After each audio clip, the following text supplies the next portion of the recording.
BJP चाहती थी कि हम चाहे विरोध करें, फिर वो कहे कि नहीं नहीं नहीं नहीं हम हिंदुओं के हैं। लेकिन बीजेपी की जो चालें थी वो एक तरह से ध्वस्त हो गई।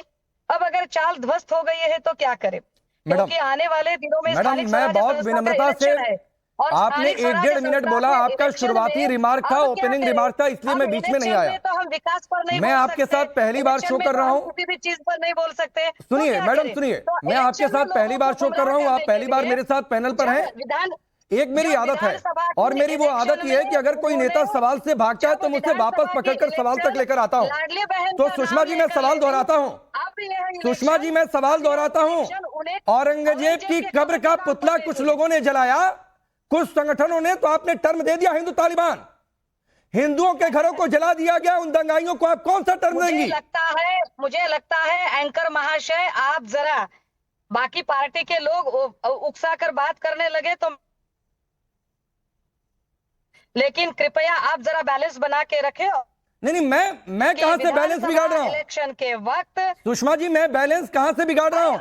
मैंने तो कहा कि बहुत विनम्रता पूर्वक एक मेरा सीधा सा सवाल है कि औरंगजेब की कब्र का पुतला जलाने वाले संगठन को आपने हिंदू तालिबान कह दिया, तो ये हिंदुओं के घर जलाने वाले संगठन को या फिर लोगों को आप कौन सा तालिबान कहेंगी?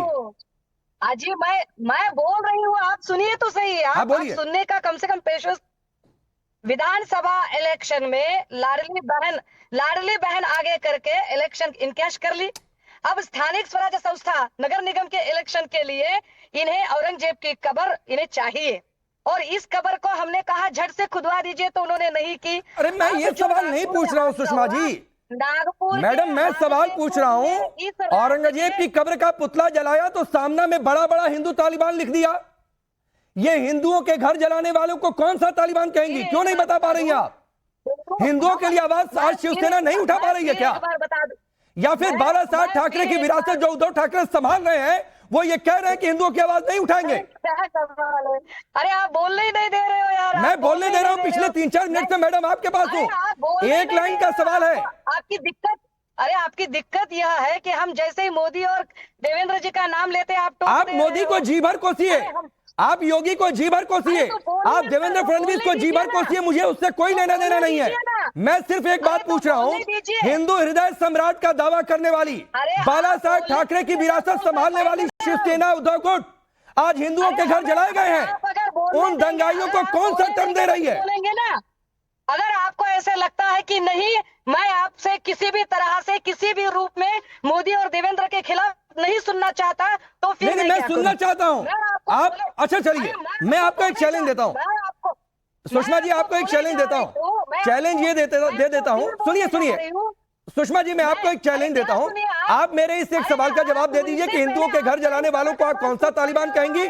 उसके बाद 1 मिनट आपको जितना मनाएगा, जिसको मनाएगा कोसिएगा, मैं बिल्कुल बीच में नहीं आऊंगा, मैं बिल्कुल बीच में नहीं आऊंगा। एंकर महाशय, बीजेपी प्रवक्ता के पहले आपके सब्र का बांध टूट रहा है, पहले सब्र कीजिए और सुनिए, पहले सुनिए।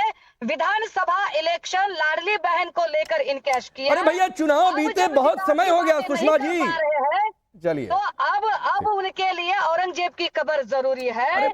रही बात सामना में क्या छप कर आता है, तो सामना में जो छपा है वो 100% सत्य। अरे वो ठीक है, मैं अभी तो पूछ ही नहीं रहा हूं कि आपने हिंदू तालिबान क्यों कह दिया। सुषमा जी, मैं तो ये पूछ रहा हूं कि ये हिंदुओं का घर जलाने वालों को कौन सा तालिबान कहेंगी आप नहीं इस एक सवाल का जवाब दे पा रही हैं। अरे वही स्पष्ट कर रहे हैं कि हमने जिसे तालिबान धनंजय गिरी, नहीं ठीक है, ये मैं आपकी मजबूरी समझता हूं मैडम, आप जिन पार्टियों के साथ में हैं, जो आपका एक सो कॉल्ड अलायंस है, पता नहीं वो है भी या नहीं है, वो उस अलायंस की मजबूरी है कि हिंदुओं को गाली दो और हिंदुओं पर कहीं अत्याचार हो तो जुबान पर ताला लगा लो, ये मजबूरी है। तो चलिए धनंजय गिरी, ये वक्फ और औरंगजेब के नाम पर जो माहौल बनाया जा रहा था, कोई कह रहा था कि मुसलमानों के धैर्य की परीक्षा मत लो, कोई कह रहा था कि शांति रखना सरकार की जिम्मेदारी है। तो भाई आप लोगों को सचेत तो पहले से होना चाहिए था कि इस तरीके का माहौल बन सकता है जो नागपुर में देखने को मिला है। मैं आपका दर्द समझ सकती हूं, नहीं बल्कि हिंदू संस्कृति के लिए संतरास था। दूसरी बात भाई बहन चुप हो जाइए, आपकी बात सुन ली गई। दूसरी बात, सबसे महत्वपूर्ण बात यह है जो बहन कह रही है हमारी कि हमारा उससे कोई रिश्ता नहीं है, चाचा मामा, तो ये तो कहते हैं ना कि मान न मान मैं तेरा मेहमान।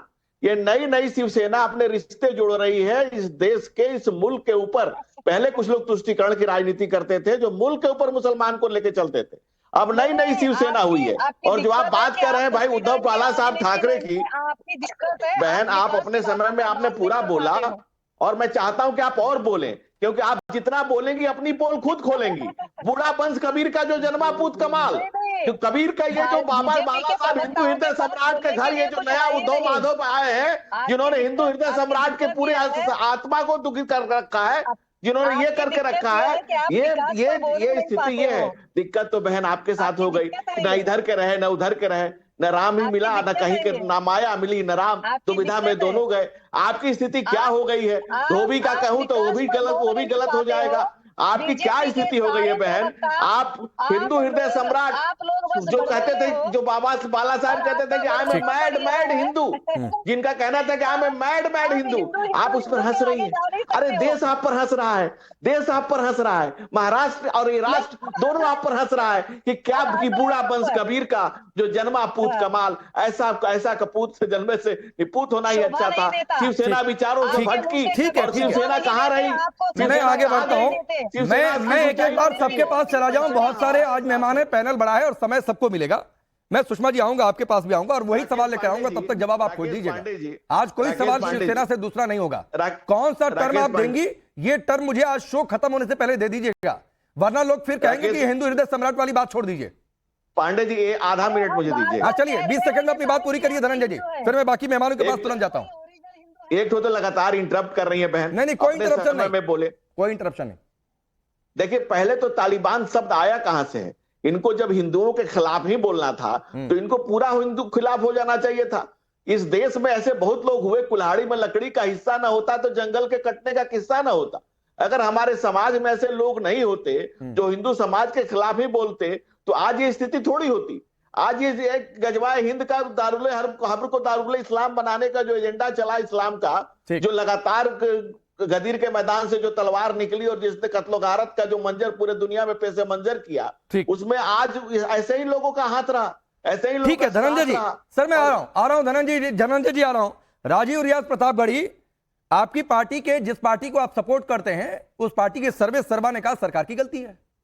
अरे भाई वो पत्थर जो लेकर गया, जिसने हिंदुओं के घर, जिसने गणेश की मूर्ति जो चश्मदीद कह रहे हैं उनके मुताबिक टारगेट कर दिया, तोड़ दिया, उनके खिलाफ बोलने में दिक्कत हो रही है क्या? उनकी कोई गलती नहीं है, पाक साफ है वो।